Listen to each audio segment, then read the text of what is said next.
Et ce soir, je voudrais voir avec vous le fameux péché originel. Donc, je le répète, pour ceux qui n'étaient pas là tout à l'heure, j'ai déjà traité ça il y a plusieurs mois, quelques années, et je me suis senti poussé à vous en parler encore ce soir. Et je remercie Dieu de me donner la possibilité, tout au long de cet été, je lui ai dit, Seigneur, est-ce que cet été, nous trouverons tous du temps pour approfondir? Je vous remercie beaucoup d'être là parce que ça me touche énormément.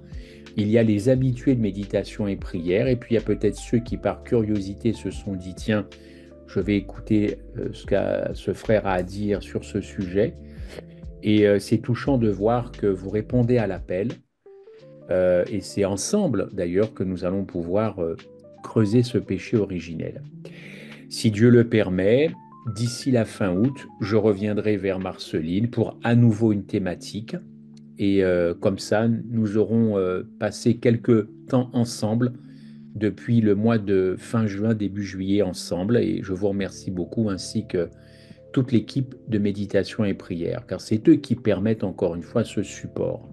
Bienvenue donc à tous.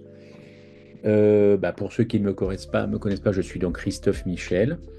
Et ce péché originel, je voulais vous en parler parce que j'ai juste envie de vous dire, avant de commencer, que le mot péché originel, vous le trouverez un peu partout sur Internet. Globalement, c'est une, c'est une doctrine de la théologie chrétienne, catholique romaine.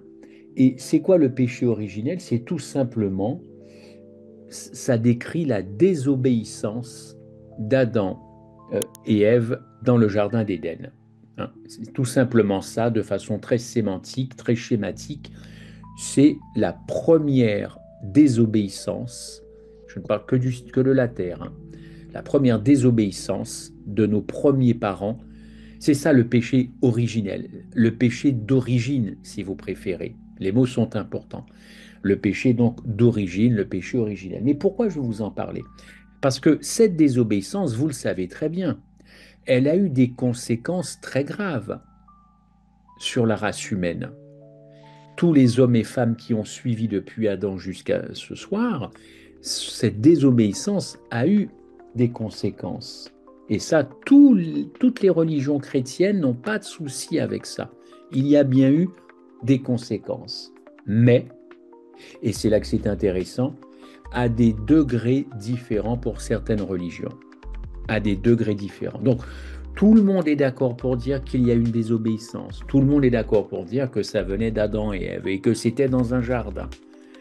Tout le monde est d'accord pour dire que, évidemment, il y a eu toute une lignée, toute la race humaine a pris la suite, et que tout le monde est d'accord pour dire que cette désobéissance a eu des conséquences, mais, et on va voir ça, selon certaines personnes, à des degrés, à des niveaux moindres. Et pourquoi je vous en parle? Parce que si c'était que ça, vous pourriez me dire, bon, oui, mais c'est normal parce que de toutes les façons, toutes les religions ne sont pas d'accord sur pas mal de choses. Alors, c'est pas nous ce soir qui allons régler le problème. Vous avez raison. Sauf que quand on réfléchit bien et quand on voit ces conséquences de cette désobéissance, on s'aperçoit que ça crée des boulets dans notre vie chrétienne. Et c'est là que ça devrait vous interpeller, parce que vous et moi, nous avons tous une vie chrétienne, n'est-ce pas? Une vie chrétienne à mener. Il y en a eu des bouquins écrits sur la vie chrétienne. Et ça impacte directement notre vie chrétienne. Et vous allez voir dans quelques minutes que ça impacte notre psychisme, notre état physique, notre état mental, moral. Je dis bien l'origine de ce péché, hein. Ça impacte ma façon de relationner avec les uns les autres, ça impacte ma famille, ma femme, mon mari, mes enfants. Ça impacte énormément de choses. Ça impacte aussi tout ce que j'ai pu faire par le passé, et c'est toujours pas réglé ce soir aujourd'hui dans ma vie. Ça impacte mon couple, l'intimité de mon couple. Ça impacte mes relations avec mes enfants, avec mes frères, mes sœurs, dans ma famille. ça impacte énormément de choses, d'étudier les conséquences. Vous allez voir que vous allez peut-être vous sentir, comment je pourrais dire ça, concerné par les conséquences de ce péché originel, évidemment, dans vos vies chrétiennes. Et ça peut faire capoter votre vie chrétienne. Vous pouvez vivre très très mal votre relation avec Dieu, premièrement avec Dieu, quand même, avec le Christ, votre Sauveur. Ça peut impacter votre relation avec le Saint-Esprit. Enfin, moi, ça me paraît cardinal de comprendre ce qui s'est passé dans ce jardin et toutes les conséquences aujourd'hui, mais des conséquences perso, hein, parce que quand on vient me dire que la race humaine a été touchée, la race humaine, c'est vaste, n'est-ce pas? La race humaine.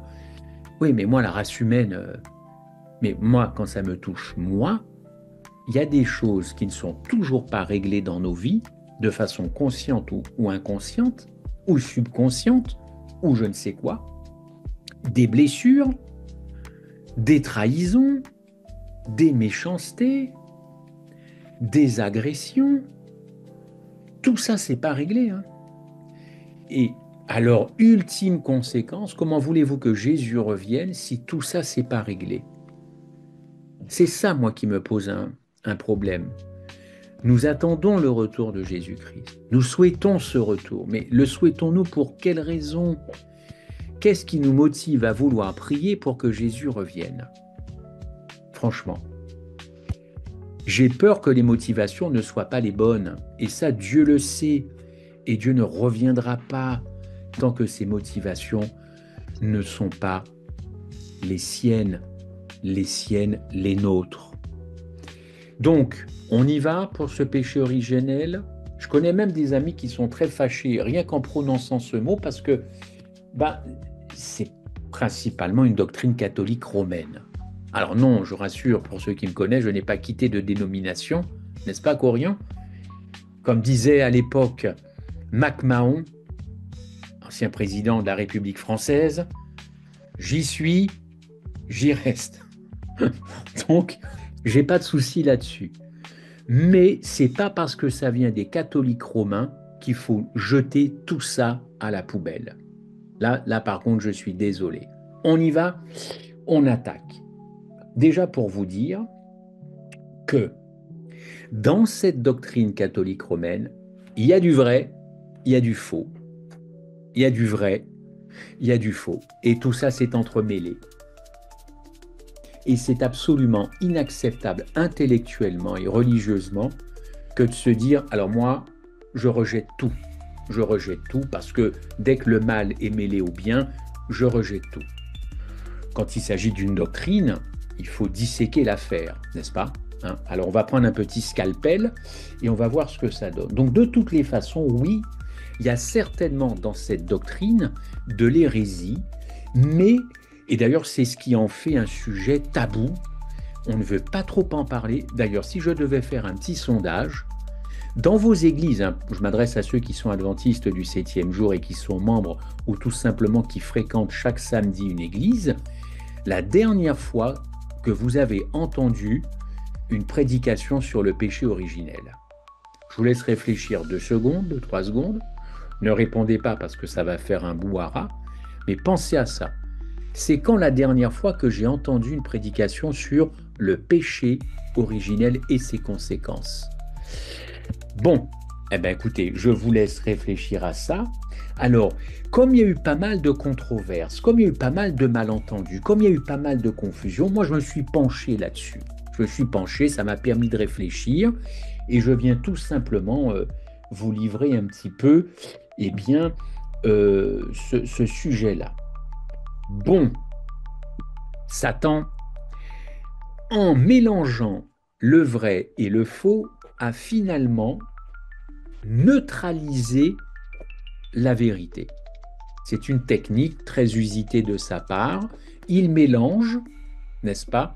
Et finalement, ça permet de neutraliser la vérité.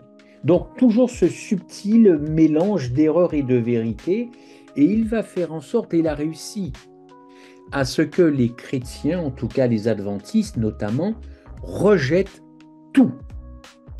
Or, il y a quand même des choses très intéressantes dans cette doctrine du péché originel. Et pour moi, c'est un piège que de, évidemment, tout rejeter. Donc, on y va et on va voir les choses probablement les plus intéressantes, en tout cas, sur cela. Alors, le terme péché originel, j'espère que je ne vous apprends rien, vous ne le trouverez pas dans la Bible. N'essayez pas de le chercher, il n'existe pas. J'espère d'ailleurs que vous avez vos Bibles, parce qu'on va aller dans quelques minutes dans la parole de Dieu. C'est un terme théologique, n'est-ce pas? C'est un terme théologique, ça reste un sujet encore une fois litigieux, mais ça reste un terme théologique et vous ne trouverez pas ce mot dans la Bible. D'ailleurs, vous ne trouverez pas d'autres mots. Si je prends par exemple Trinité, il n'y a pas le mot Trinité dans la Bible, il y a pas mal de choses. Alors, je vous l'ai dit tout à l'heure, c'est purement une doctrine catholique romaine. Et c'est Saint Augustin, pour ceux qui étudient un peu les pionniers de l'Église catholique romaine, c'est un des pères fondateurs, Saint Augustin, n'est-ce pas? Il a vécu et il a enseigné surtout cette doctrine au IVe siècle. IVe siècle. Bon. Qu'est-ce que Saint Augustin a dit de ce péché originel? Prenez des notes parce que c'est très important. Vous pourrez revenir vers moi en m'envoyant quelques petites questions et j'y répondrai. Voici ce qu'il dit, ce qu'il pense lui. Il dit que la culpabilité du péché d'Adam est passée à sa postérité. La culpabilité. Je vais bien faire attention aux mots que j'emploie parce qu'il y a des nuances. Donc la culpabilité du péché originel d'Adam est passée à sa postérité. Conséquence, tous les bébés naissent, aujourd'hui, demain et hier soir, tous ces bébés naissent avec la culpabilité du péché d'Adam. Ok? C'est Saint Augustin qui dit ça, n'est-ce pas? Et du fait qu'ils sont coupables de ce péché, ils sont donc condamnés. Deuxième mot, condamnés. Très bien. Et ils le sont dès la naissance. OK? Donc, culpabilité plus condamnation égale perdu, c'est la mort. Donc, pour sauver ce bébé, la seule solution, c'est le baptême. Et c'est pour ça que chez nos frères catholiques romains, ils baptisent les bébés. Il faut absolument les sauver dès le départ. OK? Bon. Deuxième conclusion, et nous les commenterons, ces conclusions Bible en main. Deuxième conclusion selon Saint Augustin. À cause de ce péché originel d'Adam, tous les hommes naissent dans un état de péché. Selon lui, tous ceux qui naissent depuis Adam sont tout simplement esclaves du péché. OK? Esclaves du péché. Conséquence, Augustin a enseigné qu'il est impossible à quelqu'un d'arrêter de pécher. Il dit, personne ne peut s'arrêter de pécher de sa propre volonté. OK? Et cela, selon Augustin, même après sa conversion. OK? Et même avec la puissance du Saint-Esprit dans la vie de cette personne. OK? Ça, c'est les deux grandes thèses qu'a élaborées Saint Augustin. Évidemment, la réforme n'est pas restée en reste. La réforme protestante, elle s'est penchée. Vous trouverez d'ailleurs chez les protestants tout un tas de vidéos, n'est-ce pas, sur le péché originel. J'en ai même vu encore cet après-midi, je n'ai pas pu toutes les écouter, mais bien sûr que la réforme s'est emparée de ce sujet. Et puis, évidemment, ils ont beaucoup cogité, beaucoup brainstormé, les protestants, évidemment, parce qu'il y a des choses qui ne leur plaisaient absolument pas dans cette interprétation par un pionnier de l'Église catholique romaine de du péché originel. Voici une des interprétations que je vous propose de Philippe Mélenchon, qui était un disciple de Martin Luther. On est aux alentours de 1530. Hein. Non, ça. Alors, voici ce qu'il dit. Après la chute d'Adam, il a écrit ce livre, je vous dirai, c'est dans son article 2, un article qu'il a écrit sur le péché originel. Après la chute d'Adam, tous les hommes engendrés selon le mode commun de la nature naissent avec le péché. Donc ça, c'est un protestant, hein, et pas n'importe lequel, hein, un disciple de Martin Luther. Naissent avec le péché, c'est-à-dire sans la crainte de Dieu, sans la confiance en Dieu. Et ces gens-là naissent avec un appétit charnel. Ça doit parler aux adventistes, hein, qui sont là. Ça doit leur parler quand même.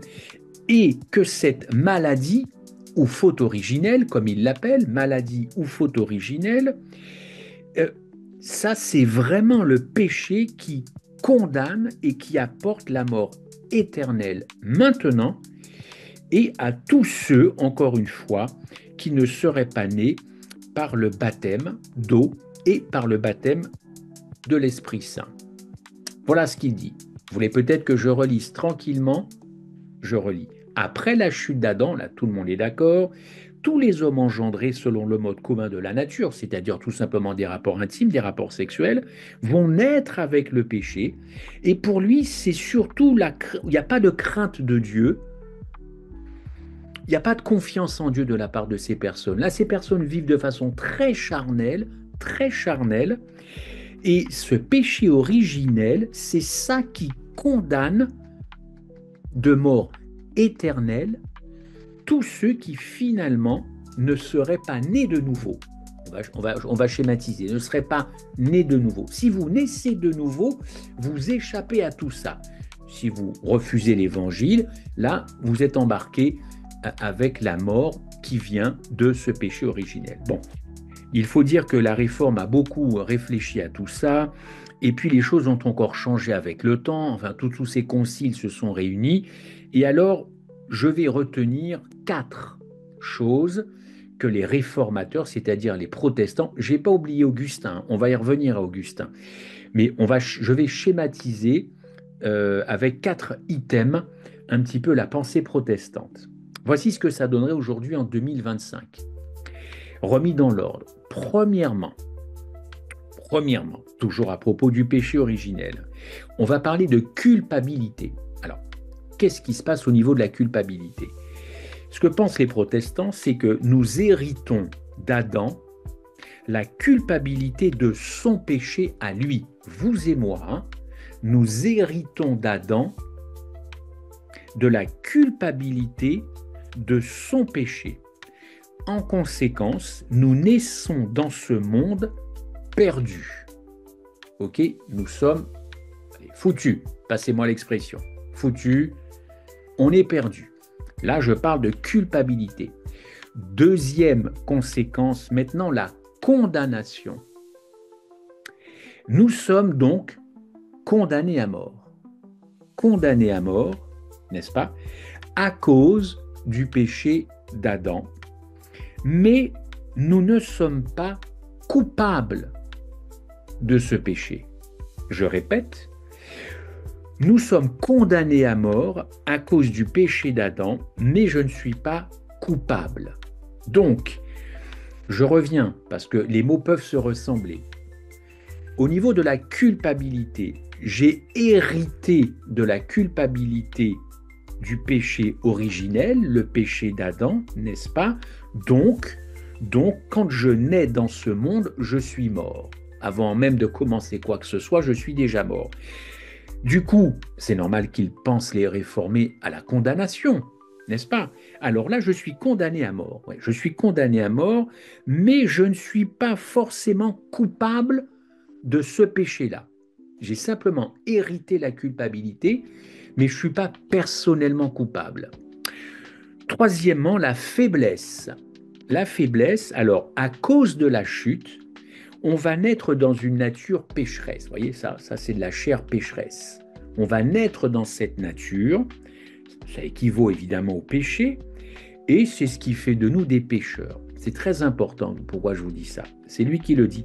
On va naître dans une nature pécheur, et c'est cette nature qui fait que je suis pécheur. Jusque-là, tout ça paraît à peu près logique, hein. Mais prenez bien note. Donc, je nais dans une nature pécheur, et c'est cette nature qui fait de moi un pécheur. OK? Bon, au passage, cette nature que j'ai fait que je suis impossible, pour moi c'est impossible d'obéir à la loi de Dieu. C'est pas possible. C'est trop compliqué parce que je n'y arrive pas. Quatrième conséquence pour les réformateurs, la séparation. Ok, première conséquence, la culpabilité. Deuxièmement, la condamnation. Troisièmement, eh bien, la faiblesse de ma chair. Quatrièmement, cette séparation. Séparation à cause du péché d'Adam. Tous les enfants qui naissent sont morts spirituellement. Spirituellement. Ils ne sont pas habités par le Saint-Esprit et par conséquent, ils sont séparés de Dieu. OK? Voici donc quatre grandes conséquences étudiées, hein, par les pères réformateurs aussi. Ils ont quand même bien réfléchi avant moi, avant vous, avant nous, hein. Les gars, se sont quand même posé toutes les questions qu'il fallait. Et puis avec le temps, voici à peu près une synthèse. Bon, maintenant vous allez me dire, mais que dit la Bible? Parce que là, je vous ai donné la position catholique romaine, je vous ai donné la position protestante, mais est-ce que tout ça, il y a une assise biblique? Très bien. Parlons maintenant de la culpabilité. Et c'est pour ça que je voulais aborder le sujet ce soir, parce que il y a peut-être parmi vous des gens qui se sentent coupables d'avoir fait des choses pas très nettes dans leur vie. Moi, je sais ce que j'ai fait de pas très net, hein, avant de revenir à Dieu. Mais certains, ici peut-être aussi, ont fait des choses pas nettes et ils traînent ça comme des casseroles. Ça ne part pas. Ils ont beau faire leur vie, c'est toujours là, ils ne se le pardonnent pas, ils se sentent coupables, ils se pensent qu'ils sont peut-être allés trop loin. Donc, ce péché originel, sans que vous le sachiez, il a peut-être une répercussion sur votre vie. Et qu'on ne vienne pas toujours me dire oui, mais bon, voilà, je suis tellement chrétien depuis tellement d'années, de 4-5 générations, je crois en la grâce de Dieu, je crois au pardon de Dieu. Les gens, ils débitent ça, mais quand ils rentrent chez eux le soir après le boulot, c'est toujours pas bon dans le cerveau et il y a plein de répercussions dans leur vie. OK? Parlons maintenant de la culpabilité. Alors que la culpabilité et la condamnation, c'est vrai, sont à peu près presque intimes, hein. Coupable, condamné, ça matche ensemble quand même ces affaires-là. Eh bien, techniquement et bibliquement, c'est pas du tout la même chose. On s'attend en général à ce qu'un coupable, dans nos tribunaux terrestres, soit condamné. Ça paraît logique. Tu as été reconnu coupable, c'est normal que tu sois condamné. Bon, pour la Bible, c'est pas comme ça que ça se passe.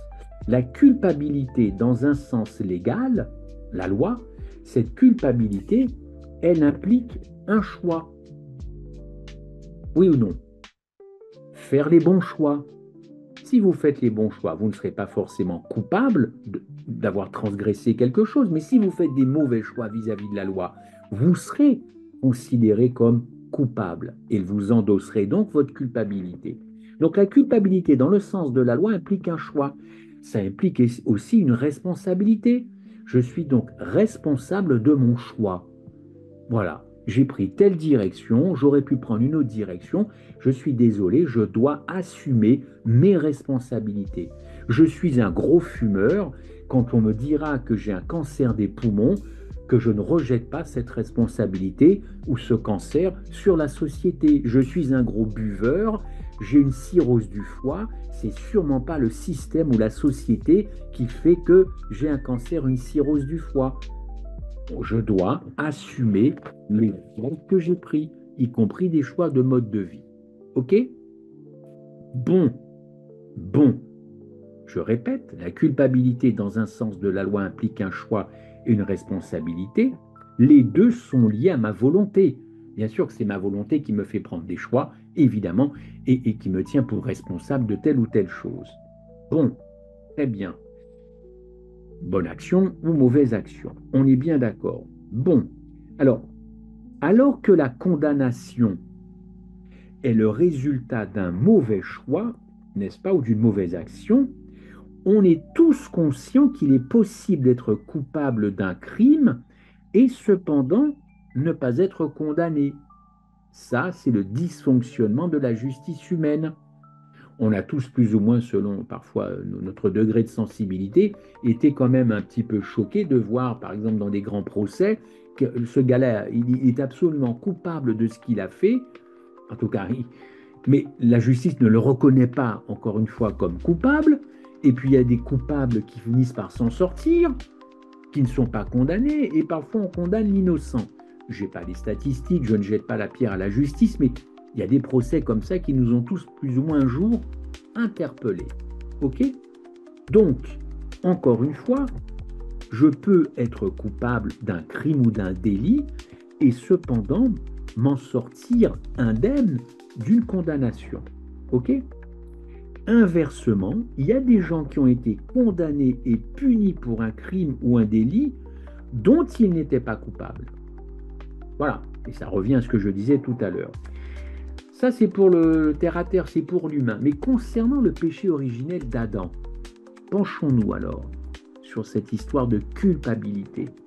Écoutez, il n'y a pas un texte dans la Bible, il n'y a donc pas un texte dans la Bible qui implique même l'idée que ces enfants participent à sa culpabilité de leur propre gré. Je répète, concernant le péché originel d'Adam, il n'y a pas un seul texte dans la Bible qui implique même l'idée que ces enfants auraient participé à sa culpabilité de leur propre chef. Dieu, première bonne nouvelle de la soirée, ne nous tient pas responsables du péché d'Adam. Si vous en êtes convaincus, c'est très bien. Je répète, Dieu ne nous tient pas responsables du péché d'Adam, c'est-à-dire de la désobéissance d'Adam, de quelque chose au fond que nous n'aurions pas choisi délibérément. Que nos péchés aujourd'hui ressemblent au péché d'Adam, notamment en matière de désobéissance, ok, mais c'est ma désobéissance. Ce n'est plus la sienne, je dois assumer le mauvais choix que je fais. OK? Donc en matière de culpabilité, si vous ne vous êtes jamais penché sur cette question, vous n'êtes pas responsable de ce que Adam et Ève ont fait. C'est fait, mais c'est pas vous, n'est-ce pas? Par conséquent, l'idée de saint Augustin sur cette culpabilité originelle, elle n'est pas biblique, elle n'est pas scripturaire. Et c'est là le premier vice de cette doctrine chrétienne élaborée par saint Augustin, cette idée de culpabilité doit être totalement rejetée. Je ne suis pas coupable de ce qu'a fait mon premier parent. Dieu nous tient responsables pour ce que nous avons fait, nous, et pas responsables de ce que nous n'avons pas fait. Parce que ça, ce serait la première des grandes injustices du christianisme, évidemment. Je pense que vous êtes d'accord avec moi. Très bien. Bon. Alors. Voici la déclaration d'ailleurs du commentaire biblique adventiste. Ça, c'est pas inutile de le lire, le commentaire biblique adventiste. Dans le volume 38, j'en extrais un passage. On pourrait dire que Paul, l'apôtre Paul, a prêché une doctrine du péché originel dans ce sens que depuis le commencement de la vie, c'est-à-dire la naissance, tous ont été sous le pouvoir du péché, avec la mort comme conséquence, n'est-ce pas? mais non pas une doctrine de la culpabilité originelle, puisque les individus sont seulement tenus pour responsables des actes délibérés de défi à l'égard de Dieu et de sa loi. Je reviendrai sur ce que pense Paul de tout ça. Donc, notre dénomination est très claire, elle a compris dans ses doctrines, dans ses dogmes, que vous et moi ce soir, nous ne sommes absolument pas responsables des faits et gestes d'Adam. Ça, c'est réglé. Mais maintenant, on vous a mis la puce à l'oreille, Adam et Ève, ils ont quand même fait quelque chose. Et ça a laissé des traces. Alors on va voir quel genre de traces. Donc, si dans un foyer, je ne suis pas psy, si dans un foyer, dans votre église ou quoi que ce soit, dans l'intimité, on vous tient pour responsable de ce qu'ont fait vos parents, votre cousine, votre tata, votre ex, que sais-je, évidemment, vous vous dégagez de cette responsabilité parce que, encore une fois, ce n'est pas vous qui avez commis tel ou tel acte. Selon l'évangile de Jésus-Christ, c'est seulement quand vous rejetez consciemment, délibérément et avec persistance et jusqu'au bout, et jusqu'au bout, et jusqu'au bout, et jusqu'au bout du bout, le don de Dieu, vous rejetez, vous n'y croyez pas, c'est là que Dieu va vous tenir responsable. Eh bien oui, il faut assumer dans la vie.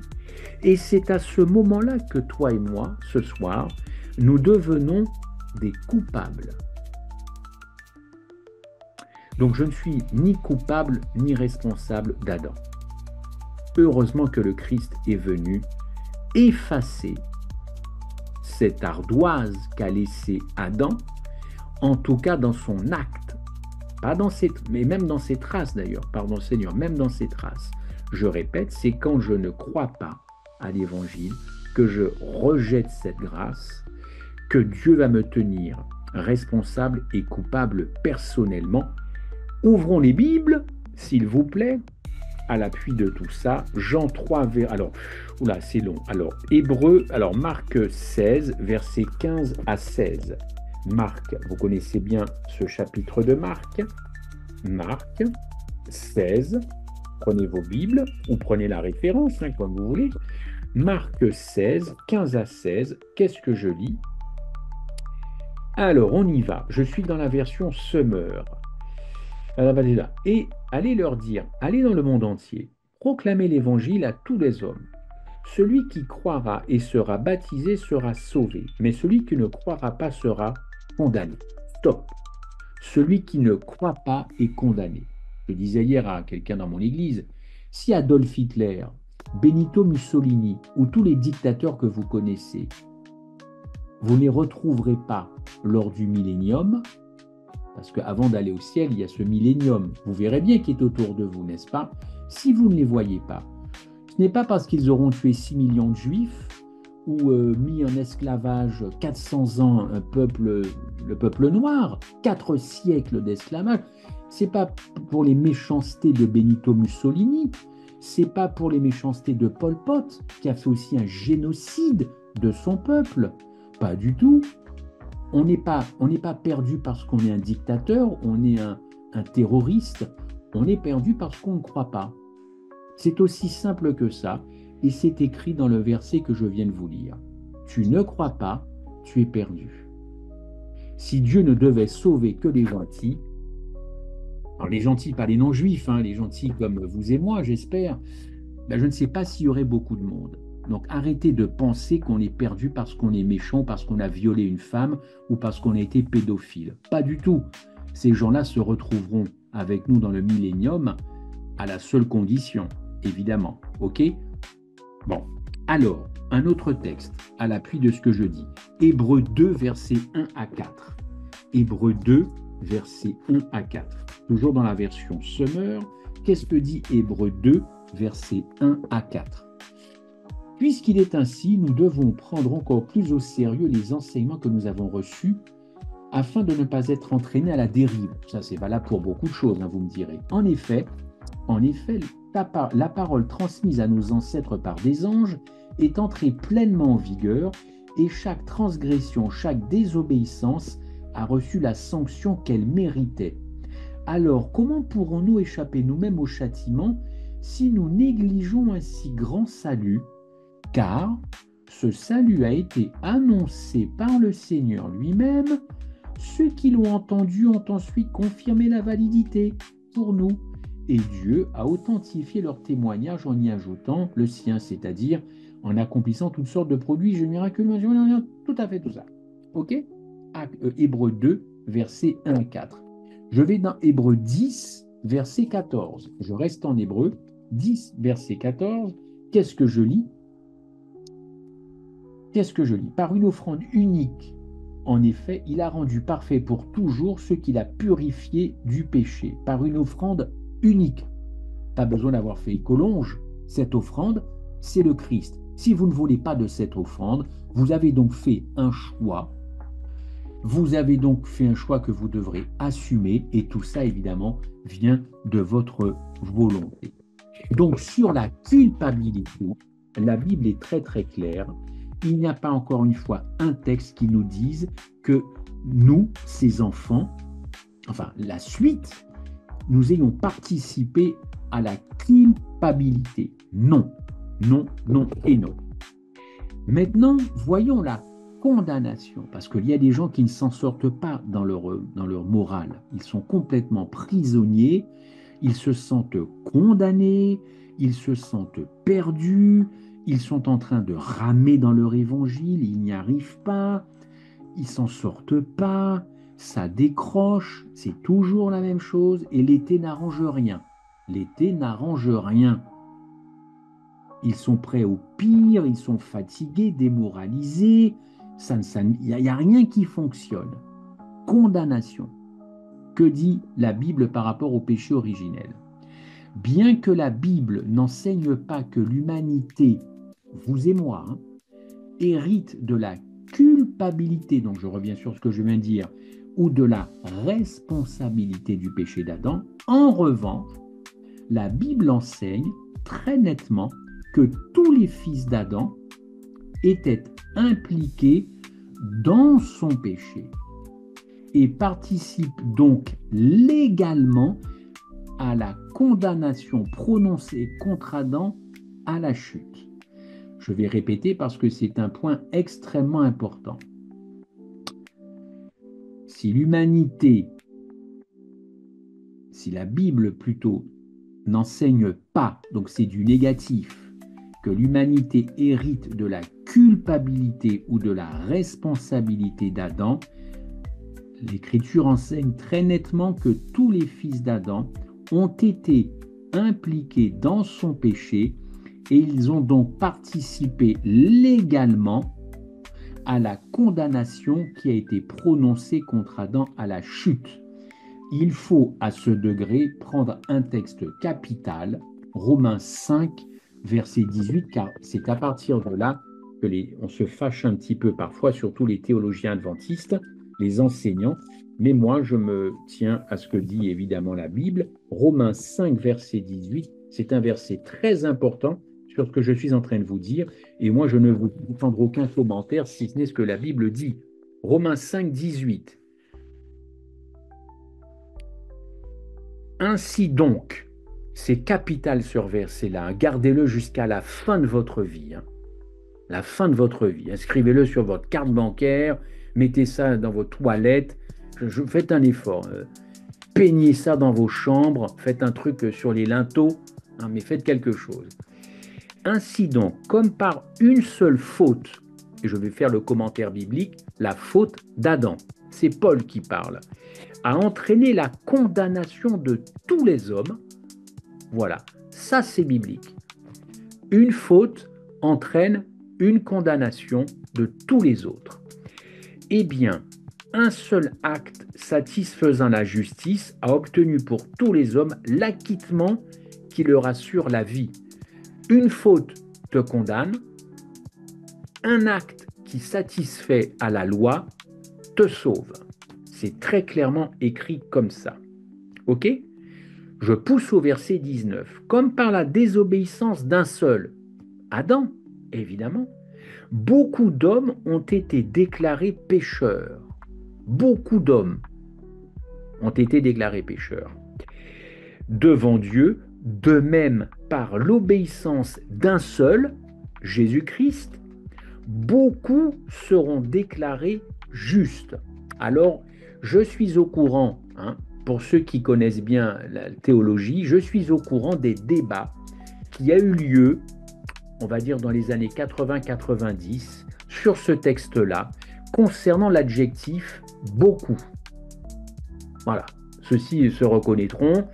On en parle beaucoup dans le message de 88. Pourquoi certaines traductions disent beaucoup ont été déclarés pécheurs et beaucoup seront déclarés justes. Je ne suis pas sûr que beaucoup soit la bonne traduction, n'est-ce pas? Mais pour tout dire, je suis au courant de ce petit débat parce que beaucoup, en français, ça ne veut pas dire tout le monde. On pourrait être un peu choqué. Beaucoup, je suis en train de vous dire qu'il s'agit de la race humaine qui a subi les conséquences d'une désobéissance d'un homme, et Paul dit simplement beaucoup. Beaucoup, c'est pas tout le monde. Donc, on a un problème de traduction, mais surtout, au-delà de ça, pour comprendre la pensée de Paul, Paul pense tout le monde. C'est-à-dire qu'il a très bien compris la doctrine en Christ.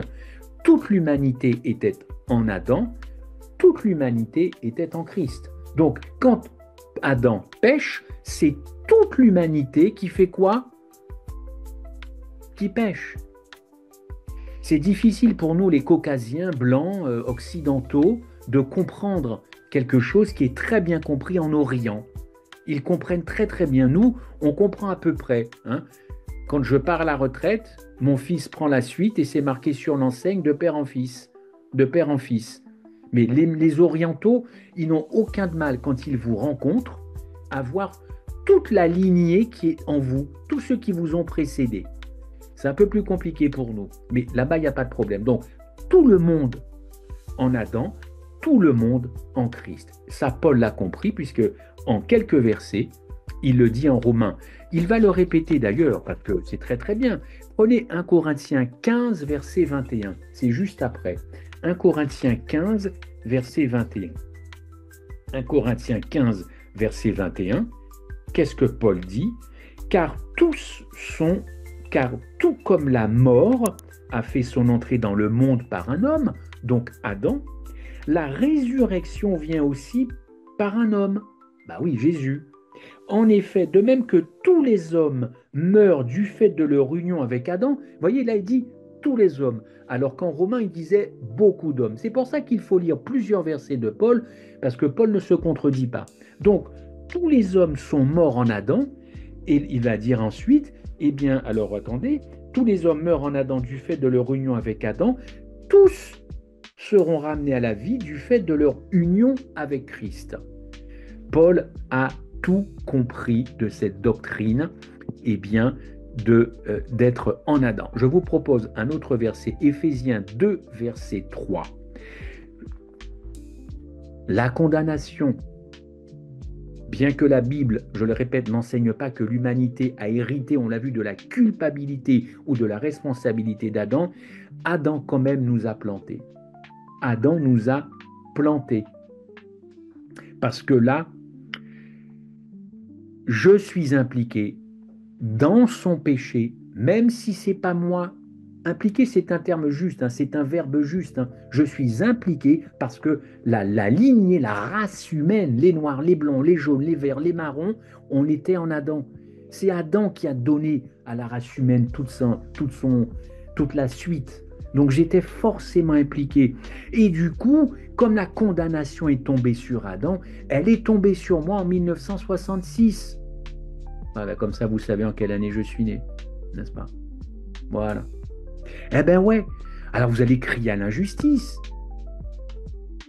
D'ailleurs, je n'ai pas crié à l'injustice quand je suis né. J'étais très bien dans le ventre de ma mère, mais il a fallu qu'elle m'expulse à un moment donné. J'étais très heureux, je suis né dans un hôpital au soleil, avec la mère, mais j'étais condamné. Mais vous pourriez dire, mais il n'y a pas de raison, enfin. Pourquoi je suis condamné, je n'ai rien fait? Oui, mais il te faut comprendre ce soir que tu étais en Adam. Parce que si tu ne comprends pas que tu étais en Adam, tu ne comprendras pas pourquoi tu es en Christ. Il y a des gens qui disent « je suis en Christ », mais ils vivent comme à l'époque en Adam. Ils disent, oui, je suis en Christ, je me suis fait baptiser, j'ai tout fait, mais ils vivent comme s'ils étaient en Adam.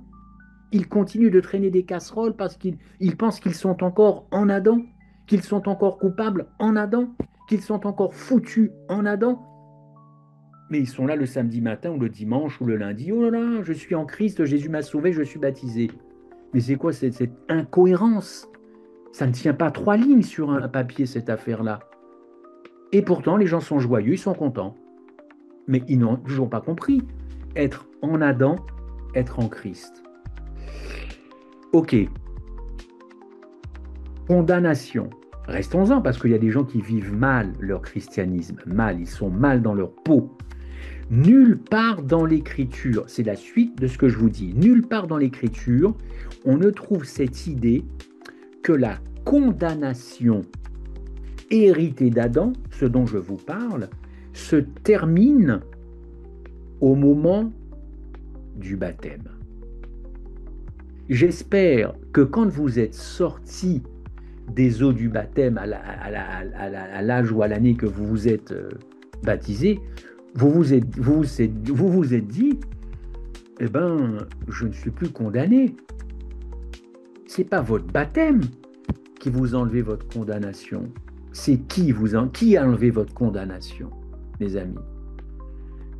Eh ben, c'est à la croix que cette condamnation a été effacée. Et c'est pour ça qu'il y a des gens, ils n'ont toujours pas compris ce qui s'est réalisé à la croix. Ils sont heureux le jour de leur baptême, et c'est très bien. Mais la vraie condamnation, celle qui nous séparera d'ailleurs éternellement du Christ, c'est le Christ qui a enlevé cette condamnation. Et la Bible est très claire, ce n'est pas au moment de ton baptême, comme l'a enseigné saint Augustin, puisqu'il baptise en rafale des bébés justement, pour les sauver.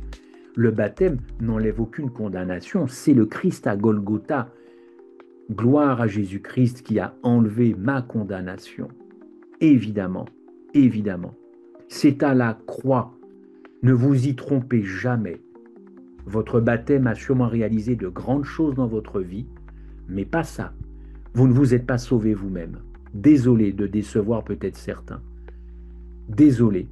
J'ai même envie de vous dire, sans trop vous offusquer, il ne s'est pas passé grand-chose à notre baptême. Parce que quand je vois mon baptême en 1998, j'aurais aimé aujourd'hui, des années après, être dans le même état d'esprit.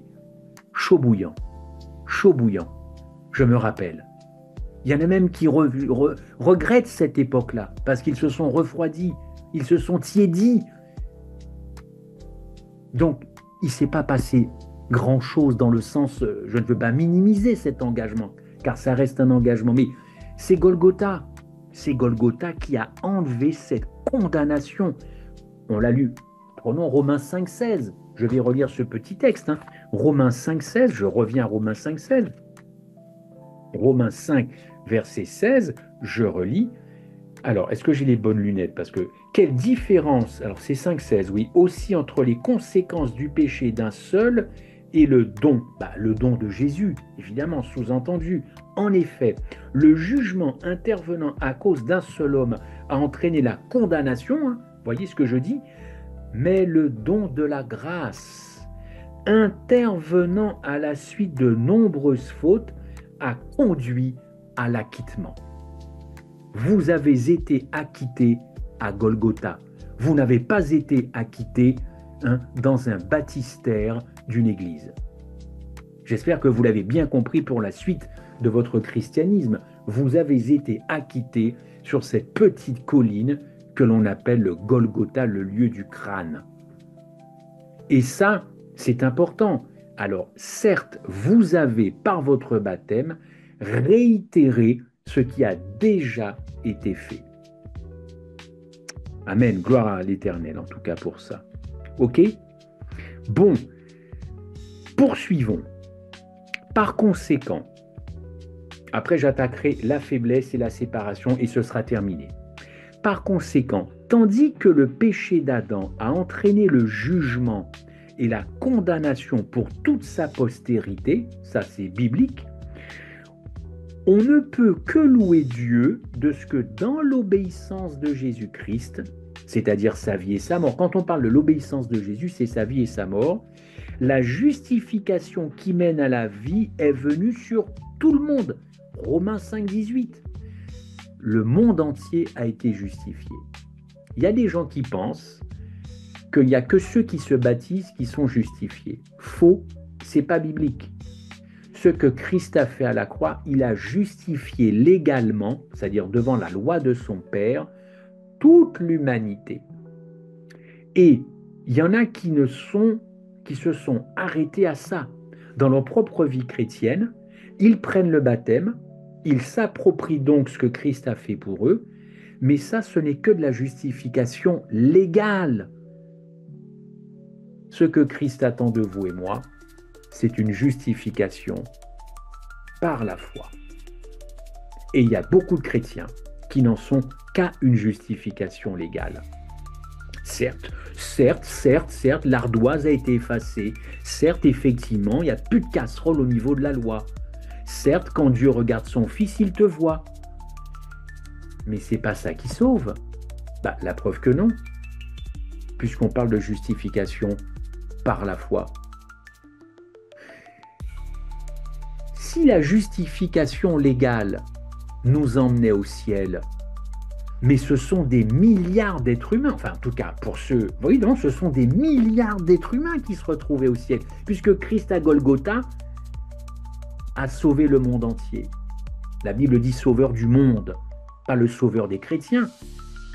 Donc on sait bien que ce n'est pas le monde entier qui se retrouvera au ciel. C'est un reste. Uniquement ceux qui, par la foi, se seront véritablement appropriés ce qui s'est passé à Golgotha. Et tout ça avec des conséquences dans nos vies. C'est pour ça que la justification par la foi, je voudrais savoir encore un petit sondage, ne répondez pas tous. Depuis quand la dernière prédication dans votre église, vous avez entendu quelque chose sur la justification par la foi? Alors, on s'entend, pas la justification par la foi de Martin Luther, parce que quand on entend ça, c'est souvent en référence à Martin Luther, le réformateur. Non, c'est du texte, la vraie justification par la foi, à la lumière du sabbat et de la doctrine du sanctuaire, parce qu'on peut comprendre la justification par la foi qu'à la lumière du sanctuaire et du sabbat. Je répète, par conséquent, tandis que le péché d'Adam entraîna le jugement et la condamnation pour toute sa postérité, louons Dieu effectivement, qu'il a donné une justification qui mène à la vie, n'est-ce pas? À la vie. Et c'est ça la bonne nouvelle de l'Évangile. Mais cette justification légale pour tout le monde, une justification à la vie, puisque la vie a continué de vivre, si vous me permettez l'expression. Ils sont morts, Adam et Ève, ils ont péché, mais la vie a continué. On le dit d'ailleurs dans nos conversations, la vie est plus forte que tout. On entend ça des fois, la vie est plus forte que tout. Eh bien, cette bonne nouvelle, c'est justement que la bonne nouvelle de l'Évangile, elle est rendue efficace, ça c'est rendu efficace par la foi seule. La justification légale est rendue efficace par la foi seule. C'est ça la bonne nouvelle. Vous trouverez ça dans Acte 13, dans Romains 8 et dans Jean 5. Je redonnerai ces références si vous le souhaitez. Le drame aujourd'hui, c'est que beaucoup de chrétiens ne vivent que s'ils étaient justifiés par la loi, parce que Christ a fait au niveau simplement de la loi. Mais ils ne vivent pas comme des chrétiens victorieux, vous voyez ce que je veux dire? Ils ne se sont pas appropriés cette nouvelle qui fait que ça s'est rendu très efficace dans leur vie parce qu'ils ont fait le pas supplémentaire, le pas de la foi. Ok, la faiblesse. Quatrième point de vue, je vous l'ai dit au départ, de le péché originel. Outre, et c'est très important, je termine là-dessus, outre la condamnation, n'est-ce pas, la doctrine du péché originel, alors je le mets entre guillemets, non pas parce qu'il n'a pas existé, mais c'est parce qu'on va lui mettre des guillemets vu qu'il y a du bon et du moins bon dedans, enseigne aussi que le péché d'Adam, il a tout simplement rendu toute la race humaine comme esclave et soumis au péché. Est-ce que ça c'est vrai ou pas? Dans la doctrine du péché originel, oui, mais bien sûr, Adam nous a mis en esclavage. Il nous a poussés en esclavage. Il nous a mis dedans, quoi. L'esclavage, mais encore une fois, pur et dur. Et donc, effectivement, tout ça, ça a affaibli la race humaine. Nous sommes devenus des esclaves. Romains 7, verset 14. En conséquence de ceci, je l'ai dit tout à l'heure, tous les bébés qui naissent dans ce monde, et ça c'est très important ce que je vais dire aussi, tous les bébés qui naissent dans ce monde, ayant hérité une nature pécheresse, cette nature pécheresse, elle est dominée par la loi du péché. Je répète à toutes les mamans qui vont bientôt accoucher ce mois-ci au mois de septembre, ne le prenez pas mal ce que je vais dire. Je vous aime beaucoup. Vous allez accoucher d'un enfant qui possède la loi du péché en lui. OK? En lui. Ça, c'est de l'héritage. Il n'est pas coupable, mais il a hérité de la condamnation d'Adam et Ève. OK? Bon. Pourquoi je dis ça? Parce qu'il y a des théologiens adventistes qui vous disent « Nous ne sommes pécheurs que par choix. Nous ne sommes pécheurs que par choix. » OK? J'en connais un, justement. J'en connais un, je ne dirai pas son nom, parce que j'ai des gens qui le connaissent. Et il se trompe, ce théologien adventiste. Il se trompe parce qu'il dit « Nous ne sommes pécheurs que quand nous connaissons la loi et que nous péchons. » Dans un sens, c'est pas faux. Parce que c'est vrai qu'un bébé ne connaît pas la loi. Un petit bébé, quand il sort du ventre de sa maman, est-ce qu'il peut vous réciter les 10 commandements? Bien sûr que non. Seulement, il a la racine du péché en lui. Il possède déjà en lui la racine du péché. Et cette racine, comme une plante, comme une fleur, ne demandera qu'à pousser et à grandir. Et après, effectivement, ce bébé deviendra un enfant qui, en conscience, quand il comprendra le bien et le mal et qu'il fera le distinguo, il deviendra un pécheur par ses propres choix. Oui, il n'y a pas de problème. Mais ce que Paul dit en Romains 5, c'est que tous les bébés qui naissent, effectivement, possèdent déjà cette racine du péché. Ils ont une nature pécheresse. Je ne peux pas vous dire ça dans d'autres mots. Ce n'est pas méchant ce que je dis, mais un bébé qui naît, qui est très joli, il a déjà une nature pécheresse qui le poussera effectivement. Il est coupé de Dieu, il est séparé de Dieu, bien que le miracle de la vie, ce soit un miracle de Dieu. Mais voilà, on paye les conséquences de ce qui s'est passé. Mais à partir de là, je dois quand même préciser les choses. Je le répète. Si vous lisez Romains 7, verset 14, et je dois appuyer ce que je dis parce que je trouverai forcément des contradicteurs pour me dire non, le bébé qui naît n'est pas condamné et ce n'est pas un pécheur. Alors, ce n'est pas un pécheur parce qu'il n'a pas commis des actes lui-même, oui, mais il est condamné. Pourquoi? Parce que Paul est cohérent avec lui-même. Si vous prenez par exemple Romains 7, verset 14, pour ceux qui connaissent bien Romains, vous connaissez bien ce passage, Romains 7, 14. Qu'est-ce qu'il dit? Nous savons que la loi a été inspirée par l'Esprit de Dieu, mais moi, je suis comme un homme livré à lui-même, vendu comme quoi? Enfin, écoutez, moi je sais lire le français comme vous. Il est vendu esclave au péché. Alors, si ça ne commence pas dès la naissance, ça commence à partir de quel âge on est esclave du péché? À partir de quel âge? Dès le début. Dès le début, en effet, je ne comprends pas ce que je fais, je ne fais pas ce que je veux, et c'est ce que je déteste que je fais. Là, je suis quelqu'un, j'ai une conscience pour dire ça, parce que je sais faire les choix. Et si je fais ce que je ne veux pas, je reconnais là que la loi est bonne. C'est toujours le dilemme dans ce texte de Romains 7 et 8, et ensuite 9. Donc, je suis en train de vous dire, encore une fois, que Romains 7, 14, Romains 3, 9, 12, la conséquence de ceci, c'est que les bébés qui naissent dans ce monde, ils ont hérité de cette nature pécheresse qui est dominée par la loi, plutôt par le péché, n'est-ce pas? Et ça nous met dans l'impossibilité d'obéir à la loi de Dieu, en nous-mêmes et par nous-mêmes. Et ça nous disqualifie pour le ciel. Là, la position de saint Augustin, désolé, bouchez-vous les oreilles, elle est correcte. On est condamné. Mais eux baptisent tout de suite les bébés pour les sauver. Non, non, non, non. Laissez cet enfant grandir, laissez-le grandir, apportez-lui l'amour, l'évangile, la pédagogie. Mais il n'est pas condamné à mort pour quelque chose qu'il n'a pas fait. Il a en lui une semence qui demandera qu'à le pousser vers la mort, sauf qu'entre-temps, le Christ est venu. Et là, ça change la donne. Mais tous les bébés qui naissent aujourd'hui naissent avec une nature pécheresse. C'est pas parce que Christ est mort à Golgotha il y a 2000 ans qu'ils sont sauvés. Ils sont en Christ pour autant qu'ils diront oui, je suis en Christ et je veux le rester.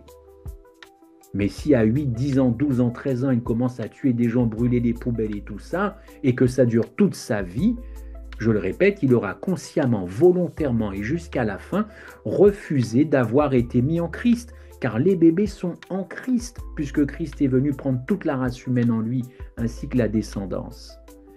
Voyez que quand on est perdu, c'est vraiment une question d'incrédulité. Donc, bien qu'étant en Christ, les bébés, ils possèdent cette nature pécheresse, n'est-ce pas? Et manquer de reconnaître ça, eh bien, ça pose de gros problèmes, encore une fois, chez beaucoup de chrétiens. Je termine. Ceux qui rejettent totalement cette doctrine du péché originel, ils préfèrent ne pas dire péché originel ou condamnation, ils disent que c'est une faiblesse, que les bébés ont une faiblesse, un penchant, une inclinaison, mais ils ne veulent pas reconnaître ce que dit Paul, que nous sommes tous condamnés par un seul acte, nous avons été condamnés, par un seul acte, nous avons été sauvés. Ok? Donc c'est une faiblesse qui ne nous condamne pas et qui ne fait pas de nous des pécheurs jusqu'à ce que je décide de pécher. Et pourtant, je le répète, Paul définit cette faiblesse ou cette tendance, il n'est pas d'accord, Paul avec ça, il dit que c'est le péché demeure en moi. Le péché demeure en moi, tout petit, jusqu'à la fin. Romains 7, verset 17. Et Romains 7 montre très clairement que si nous décidons de ne pas pécher, si je décide de ne pas pécher, j'en suis totalement incapable. Lisez Romains 7 et 8, c'est la meilleure preuve. J'ai envie de faire ça, mais je ne fais pas ça. J'ai pas envie de faire ça, mais je fais ça. On est bien d'accord? Bon, je vous passe ensuite les déclarations de Luther comme à propos de l'esclavage de la volonté. David, que vous aimez bien, David a dit dans Psaume 51, « Je fus formé dans le péché et ma mère m'a conçu dans l'iniquité ». Est-ce que vous savez que nos amis catholiques romains se servent aussi de ce verset-là pour baptiser les bébés? Ne soyez pas surpris si vous allez à un baptême, quelque chose dans les églises catholiques, où le prêtre utilise le psaume 51, verset 5. David ne s'est pas trompé, il le dit très clairement, « J'ai été conçu dans le péché ». Conçu dans le péché. Ça ne veut pas dire que ses parents ont forniqué ou quoi que ce soit. C'est qu'il a été conçu par un père et une mère qui étaient dans le péché. Ok? Bon. Sur la faiblesse, eh bien, Augustin a raison. Nous sommes dans cette nature pécheresse, qui nous disqualifie pour le ciel. Et puis, je termine avec la séparation. C'était le 4e point. Quand Adam a péché, le Saint-Esprit qui habitait en lui s'est retiré de la vie d'Adam. Ça, on est quand même d'accord là-dessus. Et ensuite, bon, Adam a fait des grosses bêtises, comme vous le savez. Comme il ne pouvait transmettre à ses enfants ce qu'il avait, le péché originel nous montre que tout enfant né d'Adam et à sa ressemblance va naître non habité par le Saint-Esprit. Cette personne sera spirituellement morte, je l'ai dit tout à l'heure en préambule.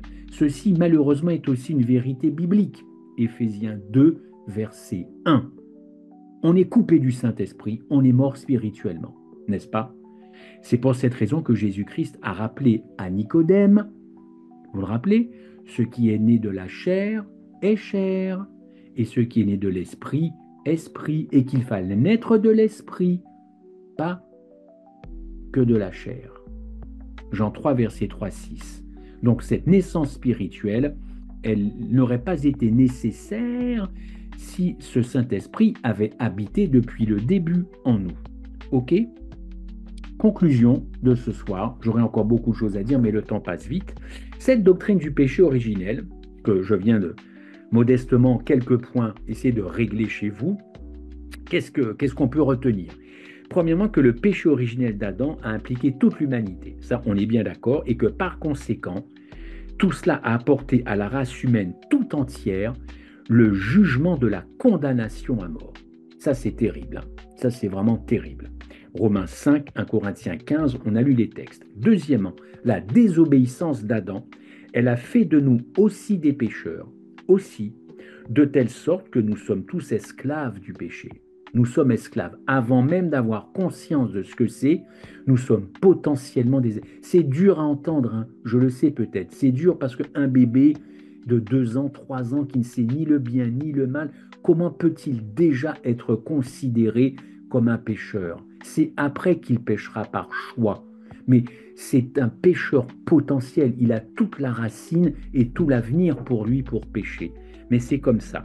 Tous esclaves du péché, et tout ce que nous pouvons produire en nous-mêmes, c'est que le péché.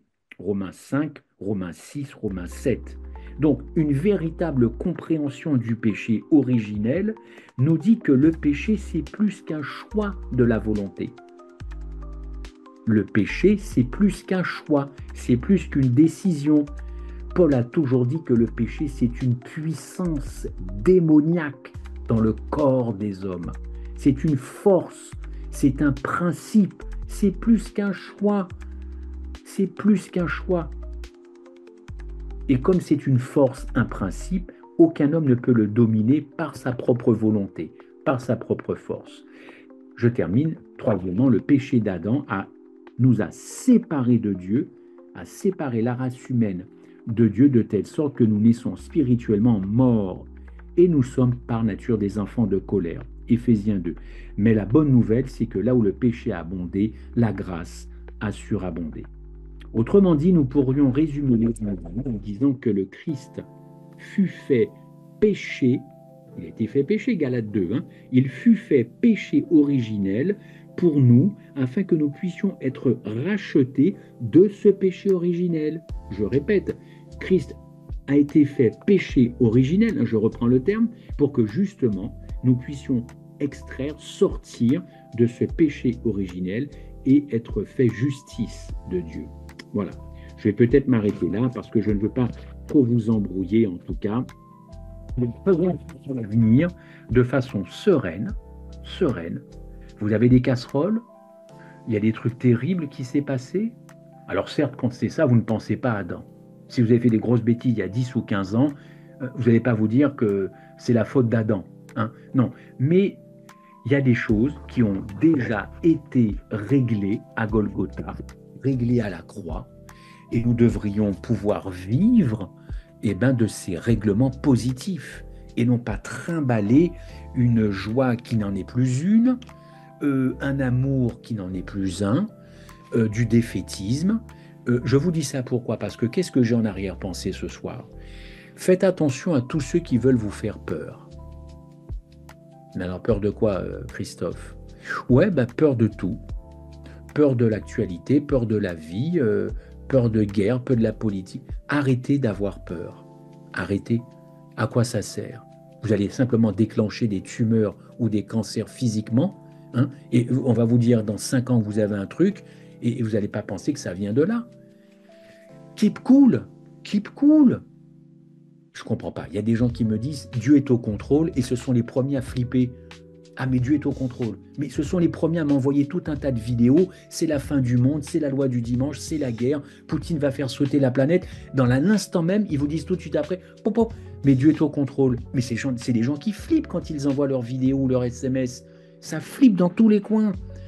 Ils ont peur de Poutine, ils ont peur de Benjamin Netanyahou, ils ont peur de tout le monde.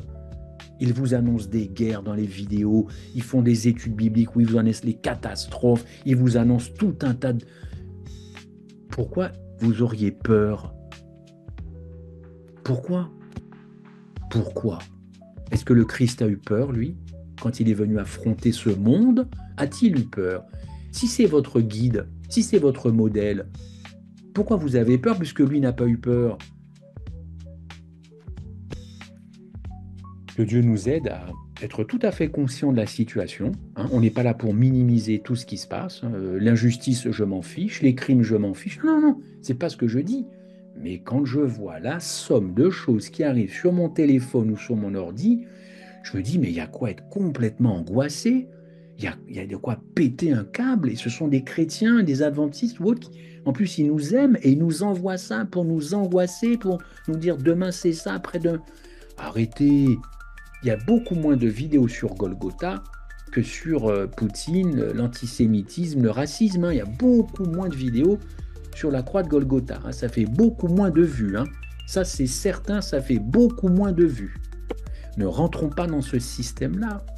Et bien quand on comprend bien le péché originel, on voit ce qu'il y a de bon et ce qu'il faut rejeter. Évidemment, je vous laisse la parole si vous en avez. Et merci pour votre attention. Merci Christophe pour cette présentation très pertinente. Je vais passer la parole à Farsat, Régie, de gérer les questions. La parole est à toi. Oui, bonsoir à tous. Donc, nous remercions Christophe pour toutes ces explications, les versets qui ont été partagés via le chat. Nous allons passer un temps d'échange, un temps de questions. Donc, je vous demanderai de lever la main, de bien lever la main ou de poser vos questions via le chat. On va essayer de faire d'une manière collégiale. Donc, les premières personnes qui lèveront la main poseront les questions et nous verrons comment ce temps d'échange va se passer. Voilà. Donc, Christophe, je sais que tu as beaucoup parlé, tu as beaucoup mêlé.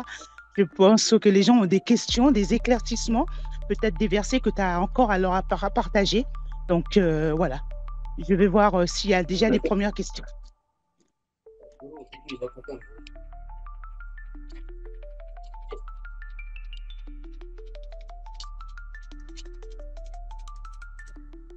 Il y a Dave qui avait... Est-ce que c'était une question, Dave? Je ne crois pas que nous verrons Edito, Adolfo et autres. Nous avons Jean qui a posé une question. Oui, Marceline, tu disais? Non, Dave, ce n'était pas une question. Hein. C'était pas une question. Non, Dave nous confirmait que nous observons le sabbat, non pour être sauvés, mais parce que nous sommes déjà sauvés. Dieu nous a demandé de nous souvenir du sabbat pour le sanctifier. Amen. Tout à fait, ouais. Voilà. Oui, et nous avons pas que. Merci beaucoup. Merci beaucoup. Le sabbat, nous sommes déjà sauvés, mais nous sommes en train d'obéissance. Donc Dieu aime l'obéissance. Amen. Parce que quelque part que tu n'as pas obéi, c'est ce que tu ne peux pas évoluer. Donc si nous n'obéissons pas, nous ne pouvons pas rentrer au ciel. Donc Dieu nous demande l'obéissance. Parce que c'est la désobéissance que les Israélites ont refusée et n'ont pas levé la nouvelle terre. Oui. Donc Dieu nous demande l'obéissance. Nous sommes déjà sauvés, mais nous devons obéir. Si nous avons vraiment aimé notre papa, si nous avons savoir qu'il nous a sauvés, donc il nous demande d'obéir seulement afin que tout ce que nous avons besoin nous avons accordé. Merci. Est-ce que j'ai juste une petite réponse. Est-ce que vous pensez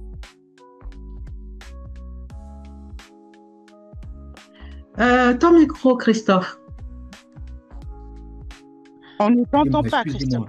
Excusez-moi, je voulais juste dire à cette sœur, est-ce qu'elle est persuadée, est-ce qu'elle est convaincue que c'est son obéissance qui la sauvera?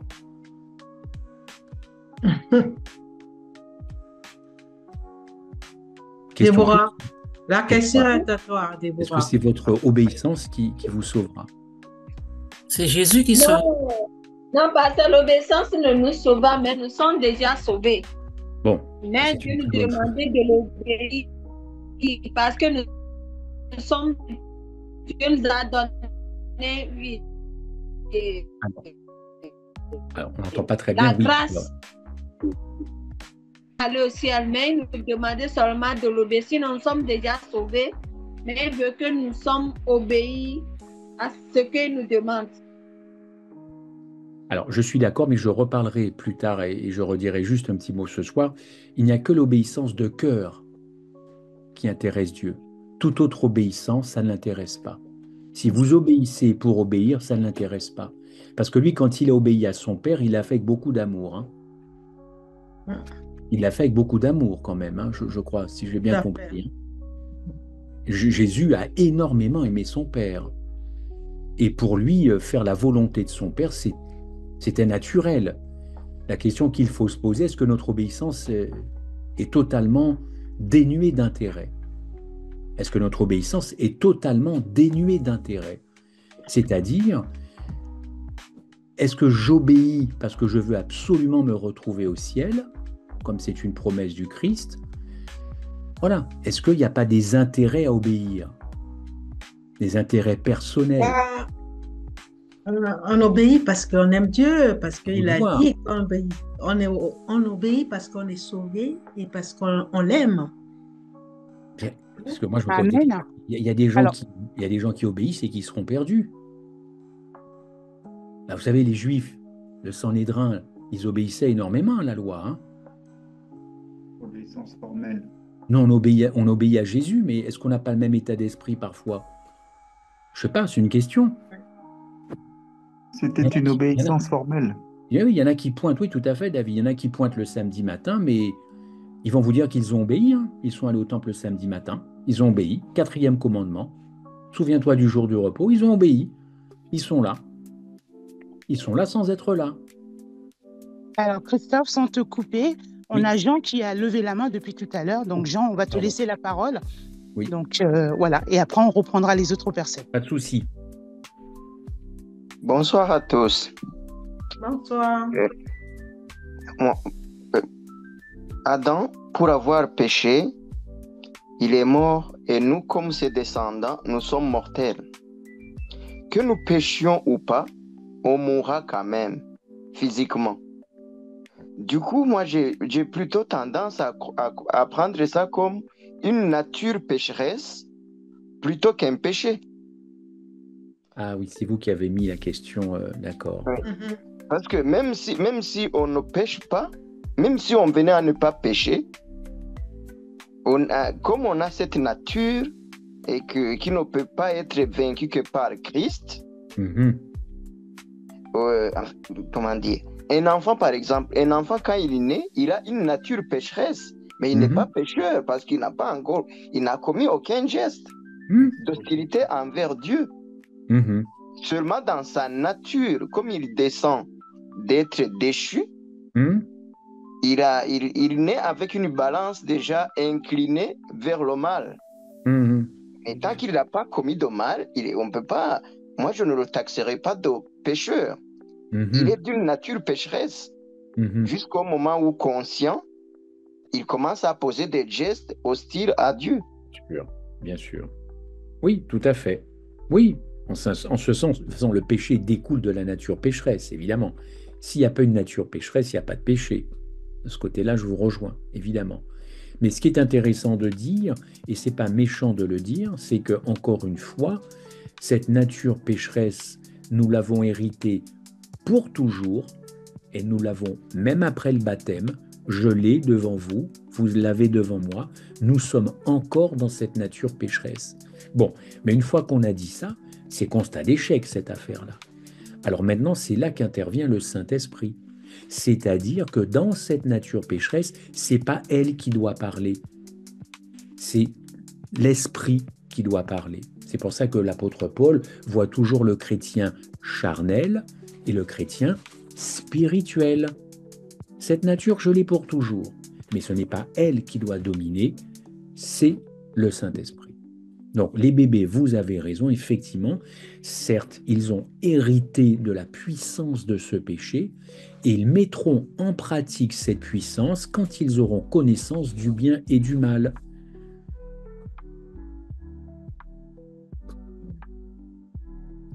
Il y a Michel. Michel a la parole. Oui. Alors, Michel, c'est Victor. Il y a Victor qui a levé la main et après, c'est Michel. Avant? Oui, D'accord. Victor a levé la main avant Michel. Donc, Victor, tu peux poser la question et Michel posera sa question par la suite. Oui, bonsoir. Alors, Vas-y, ma sœur, vas-y. Oui. Oui, alors ma question est, est-ce que nous sommes sauvés complètement ou devons-nous rester sauvés? Ah, Alors, dites-moi, c'est une très bonne question. Est-ce que vous avez un mode d'emploi pour rester sauvé? Est-ce que vous auriez comment je pourrais dire ça? Je vous taquine, hein, une recette ou des recettes pour rester sauvé. Moi, je pose la question, moi. Mais c'est une très bonne question. Nous avons été sauvés, c'est quelque chose d'acquis. C'est acquis. Ouais. Je le répète, je ne me retrouverai pas éternellement avec mon Sauveur à la seule condition, c'est d'avoir refoulé, rejeté tout ce qu'il a fait pour moi, c'est-à-dire qu'il m'a mis en lui, mais je lui ai dit très clairement, je ne veux pas être en toi. Il m'a mis très clairement en lui à Golgotha. Et quand il est ressuscité, c'est toute la race humaine qui a ressuscité. Mais je lui ai toujours dit dans ma vie, ça ne m'intéresse pas d'être en toi, je préfère être en moi. Voilà. Moi, c'est moi, toi, c'est toi. Moi, je ne suis pas toi, et toi, tu n'es pas moi. Donc, à partir de là, si vous êtes croyant chrétien, vous pouvez très bien ne plus vouloir être en Christ. À un moment donné de votre vie, vous avez été touché, sensible, ok, et vous avez cru que Jésus, plutôt que Dieu, vous a mis dans son Fils. Vous y avez cru, vous étiez sincère, authentique. La vie a fait que, petit à petit, vous n'y avez plus cru, parce que les soucis de la terre, ça vous a complètement découragé. Et vous avez lâché, Alors, et c'est pour ça, justement, qu'il faut qu'on fasse tout pour rester. Alors, faire tout pour rester, ça va vous épuiser, ma sœur. Non, quand je dis faire, c'est pas que j'aurai à me forcer à faire des choses. Okay. Oui. Voilà. C'est parce que le mot faire, j'ai du mal en matière d'évangile avec le verbe faire. Hein, parce que moi, celui qui a tout fait pour moi, c'est Jésus. Moi, j'ai rien fait pour lui. Hein. Voilà. Rien fait pour lui. Voilà. Et d'ailleurs, heureusement que si je devais faire quelque chose pour lui, je risque de le faire très très mal. Je préfère que ce soit l'esprit. Il y a une parole que Christ a dit que peut-être des fois on passe juste à côté ou c'est sans importance. Il nous a bien dit d'être comme des petits-enfants. Des enfants, tout à fait. Nous devons être comme des petits-enfants. Voilà. Donc, pour répondre à votre question, avant de parler à Laurence et à Michel, restez accrochés. Restez accrochés. Voilà. Voilà. Oh, j'avais une autre question, mais après. Oui. On va laisser la place à Michel et à Laurence, et ma sœur, tu pourras reposer la question après. D'accord? Merci. Michel, c'est à toi. Oui, bonsoir à tous. Moi, j'ai une question, c'est plutôt une demande d'éclaircissement pas pour moi personnellement, mais pour l'ensemble peut-être. Oui. Quand tu as parlé tout à l'heure de justification par la foi en version Luther, oui. Et puis justification par la foi en lien avec le sabbat et le sanctuaire. Le sanctuaire, oui. Oui. Si tu pouvais peut-être expliquer un petit peu la différence entre les deux. Alors, je vais me référer à quelqu'un que je n'ai pas encore cité ici ce soir, c'est Ellen White. Ok ? Ellen White a dit que Martin Luther a fait de grandes choses. Il a fait quelque chose que personne n'aurait pu faire avant lui, c'est-à-dire qu'il a rétabli l'évangile là où il fallait rétablir les choses. Et donc, vous le savez très bien, lui, il a dit maintenant, les œuvres, c'est terminé, on est sauvé uniquement par la foi. Bon, ça a été un bouleversement total dans la chrétienté, bon, avec toutes les conséquences que vous savez. Ça, c'est très chouette. Mais le truc, c'est que Luther n'avait pas la connaissance du sanctuaire céleste. OK ? Et il n'avait pas la connaissance du sabbat. Le sabbat n'a pas été créé uniquement pour qu'on le sanctifie, David, pas uniquement. J'ai fait une émission sur le sabbat le 14 juillet. J'espère avoir été un peu plus clair que ça. Mais la justification par la foi va très très bien avec l'institution du sabbat. Parce que dans le sabbat, encore une fois, vous avez tout ce qui est création, adoration, repos. Vous avez la quintessence même dans l'évangile, dans une journée. Donc je vous invite à revoir ce que j'ai pu dire sur le sabbat. Le truc, c'est que Marceline devra peut-être bientôt mettre en ligne cette vidéo, qu'il n'y ait pas encore, pour que vous puissiez comprendre peut-être où je veux en venir. Mais amputé de la connaissance du sabbat et de la doctrine du sanctuaire avec la purification du sanctuaire, c'est compliqué de ne pas épouser et embrasser pleinement cette justification par la foi. Ok ? Donc, qu'il nous ait sauvés légalement, c'est une chose, mais ce n'est pas suffisant parce qu'il faut que je passe à un stade supérieur. Je m'approprie tout ça par la foi. Et tout ça, ça doit forcément déclencher sur une vie victorieuse. Et ça passe aussi par, encore une fois, l'observation du sabbat, qui n'a pas simplement été un jour donné pour qu'on obéisse, mais c'était beaucoup plus que d'admirer l'œuvre de la création de Dieu, c'était beaucoup plus que ça, puisque Adam, la première chose qu'il a fait, c'est de contempler. Il n'a pas travaillé. Son premier jour de travail, c'était dimanche. Son premier jour où il est arrivé sur terre, c'était de se reposer, bras croisés. Mais se reposer de quoi? Puisqu'il n'avait rien fait, il n'avait même pas commencé à bosser.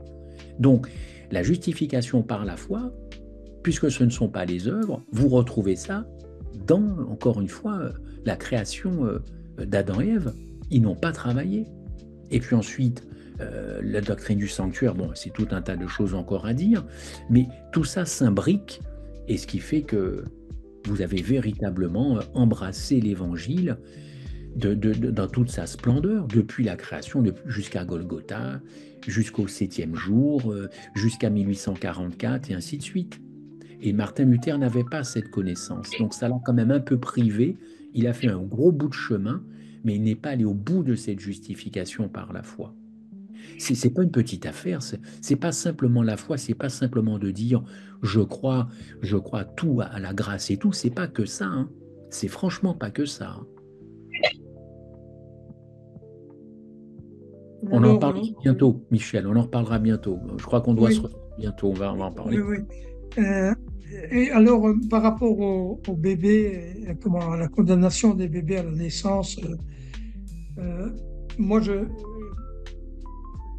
prends le texte de Romains 5,12, oui, qui est très important aussi. Hein. Tu as cité 5,18 tantôt, mais 5,12 est autant important pour moi. Enfin, hein. Oui, vas-y.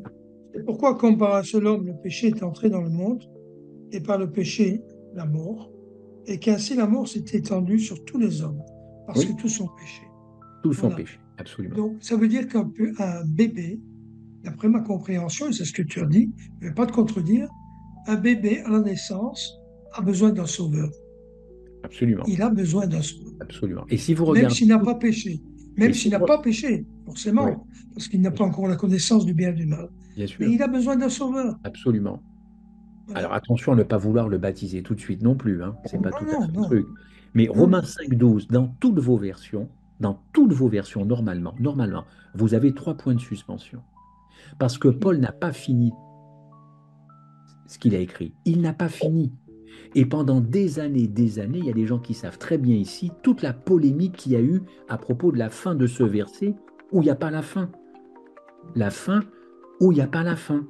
Parce que Romains 5,12, tous les hommes, alors je répète, hein, et ainsi la mort a atteint tous les hommes, on est bien dans les clous ce soir, la mort a atteint tous les hommes, parce que tous sont péchés. Mais tous sont péchés en Adam ou comme Adam. Ça a été là le gros débat pendant des années. Je répète, tous sont péchés en Adam ou comme Adam. Et ceux qui connaissent bien l'apôtre Paul connaissent la pensée de Paul. Tous sont péchés en Adam et non pas comme Adam. Parce qu'il y a des gens qui pêchent et ce n'est pas que de la désobéissance leur péché. Ce n'est pas que de la désobéissance. Donc, tous sont péchés, tous sont morts parce que tous sont péchés en Adam. Et les théologiens adventistes ne veulent pas reconnaître, certains ne veulent pas reconnaître ce verset-là, ça les embête. Ils vous disent que le péché, ce n'est qu'une question de choix. c'est qu'ils n'ont rien compris à l'apôtre Paul. Il est clair, Paul, pas que sur Romains 5,12. Christophe, ça les embête pour ceci, parce qu'ils disent que Christ, quand il est venu au monde, il est hérité de la même nature pécheresse que l'homme, nous, Oui. et qu'il a aussi besoin d'un sauveur. C'est Oui, ça aussi. qui les embête. Mais il n'a pas besoin d'un sauveur. Oui, Il a été fait péché. oui. Mais en fait, c'est ça qui est un petit Oui. peu Oui, je ambigu. Oui, ça peut être ambigu, mais bon, on en discutera, mais concernant le Ouais. Christ qui a endossé sur sa nature non pécheresse notre nature pécheresse, certes, Marie n'était pas une sainte, hein. Marie n'était pas une sainte, c'était une pécheresse, Marie, hein. Encore une fois. On en discutera, Laurence, parce que je ne veux pas trop vous retarder, hein. Merci Christophe. Je laisse la parole à Laurence pour poser sa question. une Après, bonne c'est Marceline qui posera une question. Et on va peut-être prendre une à deux autres questions et voilà, s'arrêter là ce soir. Donc Laurence, c'est à toi. Juste pour dire que la question que je devais poser, c'est exactement la question que Michel a posée. C'est Ok. bon. Amen. Alors, vous savez, je vais étudier ça sans problème et je reviendrai vers vous avec plaisir là-dessus parce que c'est une vraie bonne question. Marceline, c'est à toi. Et la dernière, il n'y a pas d'autres questions. Il n'y a pas d'autres mains levées. Bah, Laurent, si. Moi Laurence, vas-y. Oui, merci beaucoup. Ma question, tu as dit tout à l'heure, dans les précédentes questions, tu as évoqué la question de savoir choisir d'être en Christ plutôt que d'être en moi. Je voudrais comprendre concrètement par un exemple ce que tu entends par là, parce que je ne vois pas très bien comment on peut ne pas être en soi. Très honnêtement, ça veut dire quoi? Moi, je suis en moi, mais je suis aussi une grande amoureuse du Christ, donc... Oui, non, d'accord, oui, mais c'était une Pardon, façon hein. pour moi d'exprimer le truc, Laurence, en disant, si un homme, une femme est convaincu qu'il est en Christ, comment je pourrais dire ça ce soir à 22h15, alors qu'on est un petit peu tous fatigués? Quand on est en Christ, en fin de compte, comment je pourrais dire ça? Je devrais pouvoir reproduire la vie de Christ dans son obéissance, dans son amour, dans ses relations, dans sa tendresse, dans sa douceur, dans sa gentillesse. Je devrais pouvoir reproduire dans ma vie tout ce qu'a été la vie de Christ. Il a placé ma vie dans sa vie. Donc en fin de compte, la vie que je vis, toi et moi, c'est une vie, comment je pourrais dire ça? Moi, j'aime bien le terme, une reproduction de sa vie. En fin de compte, bon, je te donne un exemple concret. On dit que Christ a cloué le péché à la croix. On est d'accord? Le péché, les péchés. Cloué, tout ça, terminé. Pourquoi je continue de pécher? Tu aurais pu me poser la question ce soir. Pourquoi je continue de pécher puisque le péché était cloué à la croix? Il a pris ma vie de pécheur et mon péché, il a mis tout ça à Golgotha, tout ça s'est bousillé, dézingué. Or aujourd'hui, j'ai 59 ans, je continue de pécher. Alors qu'est-ce qui se passe? Il se passe tout simplement que si je continue de pécher, c'est-à-dire que transgression de la loi est beaucoup plus que ça, parce que le péché, ce n'est pas que la transgression de la loi, on est bien d'accord. Rappelez-vous ce qu'a dit Jésus quand il parlait à des pharisiens, si vous regardez une femme et vous la convoitez, vous avez déjà péché. Et pourtant, il n'y a pas eu acte sexuel. Donc, le péché, ce n'est pas que la transgression de la loi. Encore une fois, c'est un principe, c'est un moteur dans ma vie. Tout simplement parce que j'ai toujours pas compris, ou je n'aime suffisamment pas le Christ pour ne plus être attiré par le péché. Si je pêche, c'est que je suis attiré par le péché. Je ne parle que des péchés conscients. Ah oui, si je continue de pécher, c'est que je suis forcément attiré quelque part par le péché. Or, ce désir de péché, cet attrait du péché, Christ l'a tué à la croix. Donc pourquoi moi je reproduis quelque chose qui a déjà été tué par le Christ? C'est ça qu'on doit se poser comme question. Si je suis colérique, si je suis impatient, si je suis hypocrite et méchant, pourquoi je le suis encore au mois d'août 2025? Alors que tout ça, ça a été cloué à la croix. C'est parce que finalement, soit je n'y crois pas, ou soit je suis encore dans ma vie de rébellion. Il y a Dieu et il y a moi. Alors que lui c'est lui, moi c'est moi. On entend ça souvent, lui c'est lui. Non, lui c'est moi c'est lui. puisque je suis en lui, un bébé dans le ventre de sa maman. Excuse-moi, il reçoit toute sa mère. Il est totalement dans l'incapacité de manger par lui-même. Il ne peut rien faire, le cordon ombilical lui sert de tout. C'est à partir de quand il sort qu'il commence à avoir une vie autonome. Et quand il est dans le ventre de maman, il est peinard. Il fait 37 degrés, il n'a pas envie de sortir. Bon, c'est une image un peu rapide que je prends ce soir, mais c'est un petit peu ça. D'accord. D'accord, mais est-ce que tu es d'accord avec ma compréhension qui pense que c'est une relation qui n'arrête pas d'évoluer sans arrêt?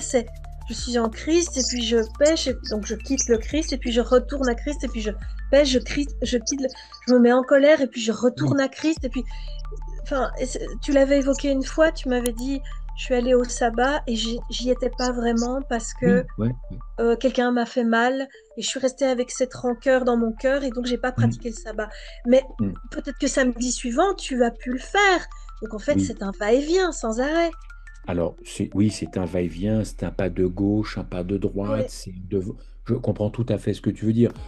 Moi, ma pensée doit être plus globale. Je te parle d'une vie, si tu veux, d'une vie, et pas forcément que des séquences dans la vie. Quand quelqu'un est en Christ, il s'en remet à Christ. Et il devrait reproduire, selon moi, la vie de Christ. 2 Corinthiens 5,18 ou 3,18, je vais le prendre très rapidement, parce qu'il me vient tout de suite à l'esprit. 2 Corinthiens 3,18, je vous donne tout de suite, j'aime beaucoup ce verset-là, parce qu'il est très clair. 2 Corinthiens 3,18, attendez, bougez pas, 18, vite. Et nous qui, le visage découvert, contemplons comme dans un miroir la gloire du Seigneur, nous sommes transformés en son image, dans une gloire dont l'éclat ne cesse de grandir. C'est là l'œuvre de Jésus. Voilà. Il est question de contemplation, de soumission avec agapé, d'obéissance avec agapé, et pas de rébellion.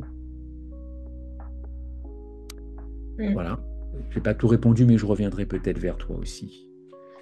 Alors, on a une question. Ah, pardon. Oui. Moi, vu tout ce que tu as dit ce soir, ça m'amène à penser, comme vous l'avez déjà dit, pourquoi nous péchons? Pourquoi toujours cette tendance de pécher? Ça nous montre tout simplement que nous sommes des êtres humains, des faibles, et que nous ne pouvons rien faire de bon. C'est ce que la parole nous dit. Et que Dieu, la puissance de Dieu se manifeste dans nos faiblesses. Donc, nous avons besoin de quelque chose. Et Jésus nous a dit qu'il nous envoie le Saint-Esprit. Et c'est là où on doit demander le Saint-Esprit, réclamer, demander à Dieu de nous remplir de son esprit, que nous on vive par l'esprit. Parce que ce serait pas logique que tout ce que Jésus a fait, tout ce dont que Dieu nous a donné, et on continue, et cette affaire n'est pas terminée, le péché n'est pas terminé avec nous. Donc, nous devons demander le Saint-Esprit de nous remplir et Dieu le faire. Et là, comme ce serait merveilleux, nous en Christ, comme Jésus l'a dit dans Jean 17, eux en moi et lui en Dieu, nous formons un. Et c'est ce que Dieu veut, que nous faisons un avec lui. Donc, c'est le Saint-Esprit qui peut le faire en nous. Vous savez, j'ai un bon livre de Denis Smith que vous connaissez comme auteur, le thème. Alors, c'est la justification par la foi et le baptême du Saint-Esprit. Lui fait une connexion directe entre réclamer le baptême du Saint-Esprit chaque jour, comme le dit Marceline, et la justification par la foi. Mais tout ça, c'est très bien imbriqué. C'est pour ça que c'est un truc d'une étude monstrueuse, la justification par la foi. Il y a tellement d'implications. Personne n'est oublié, personne n'est laissé sur le bas-côté de la route. Saint-Esprit, sabbat, baptême, création, Golgotha, résurrection, tout ça. La foi, la justification par la foi, c'est pas simplement de dire je crois en Dieu hein, et j'observe le sabbat. Si c'était ça, il y a un paquet d'adventistes qui sera sauvé alors dans ce cas-là. C'est pour ça que je dois, moi, arrêter, parce que je dois m'arrêter. Vraiment, je m'adresse à Marceline, d'arrêter de pécher. Parce que des fois, on pêche, on dit Dieu, pardonne-nous. La repentance est tellement légère et ce n'est pas profond. Et donc, si nous demandons pardon et que j'aime encore le péché et que le même péché, j'ai demandé pardon et j'ai la foi que Dieu m'a pardonné, je commets encore le même péché.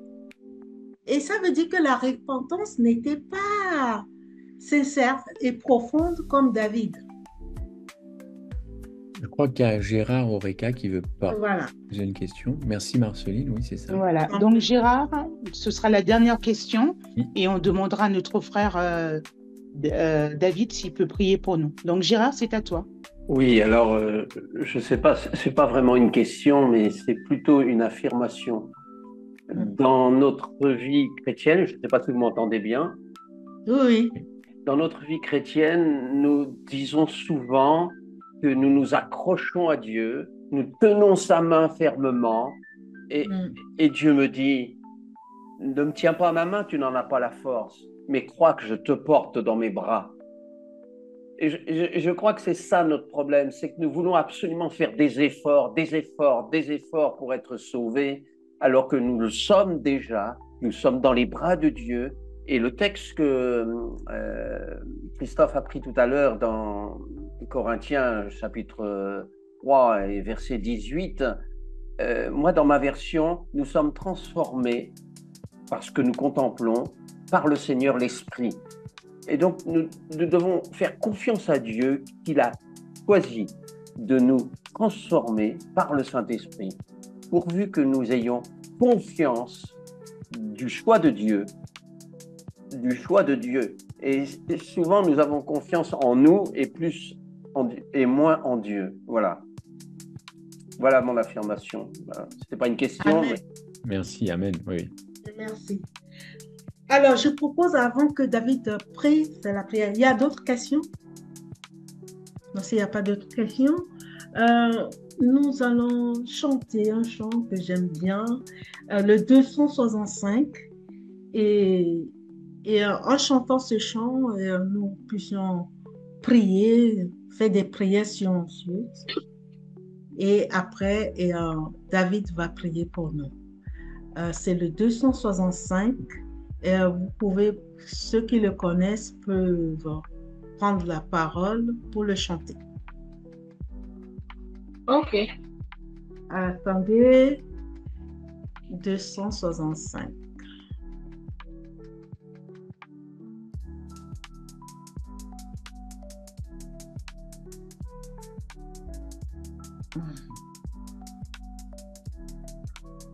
Dans ma misère et mon péché, ô mon sauveur, tu m'as cherché. Tel que je suis, je viens à toi. Seigneur, accepte-moi. Amen. La parole. C'est connu ce chant? Amen, amen. Amen. J'ai faim, j'ai soif. Allez-y. J'ai faim, j'ai soif de ton amour.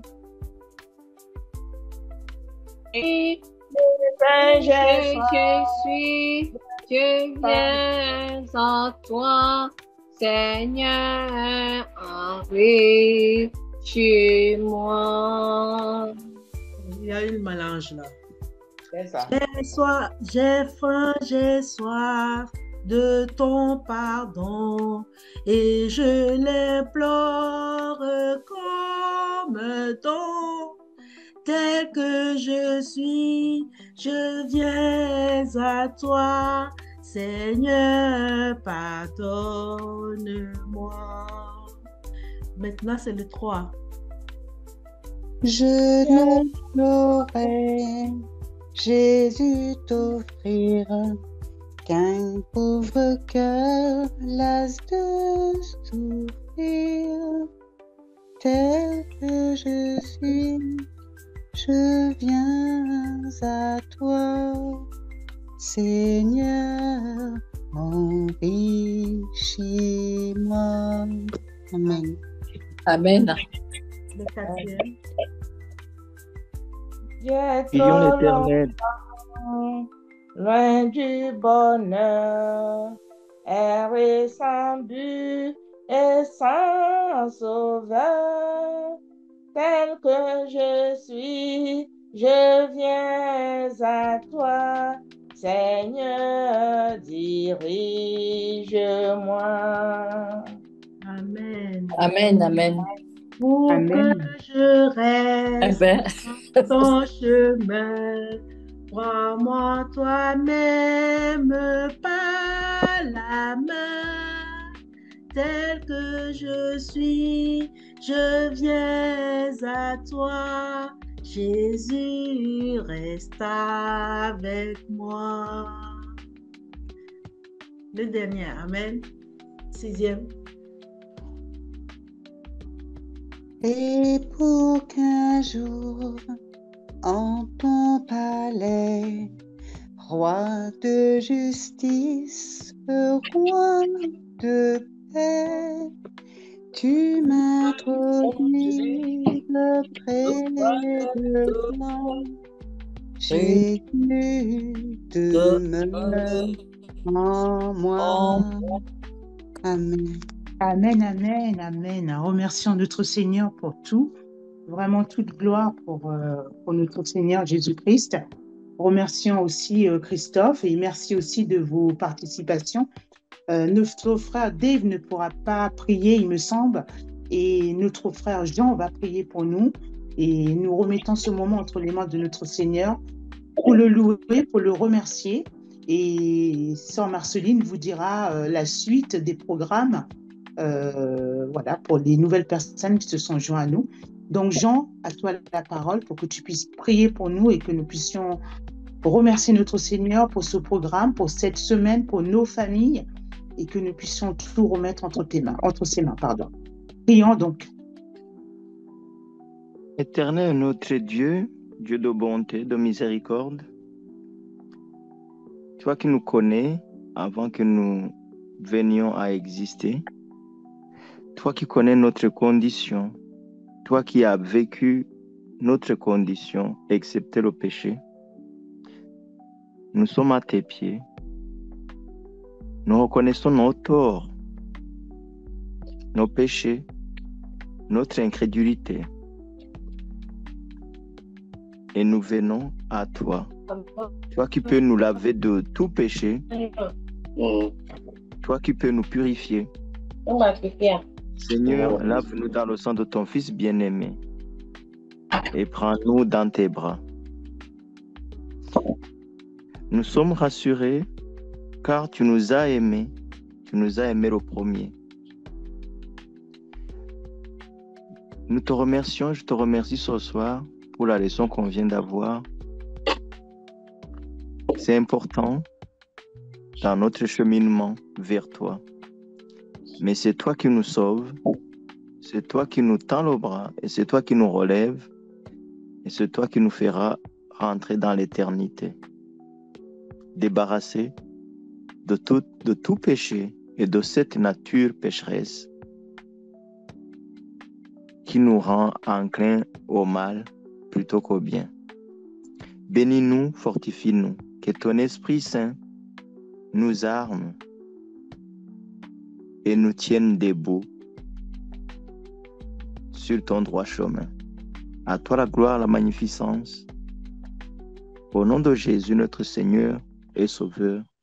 Amen. Amen.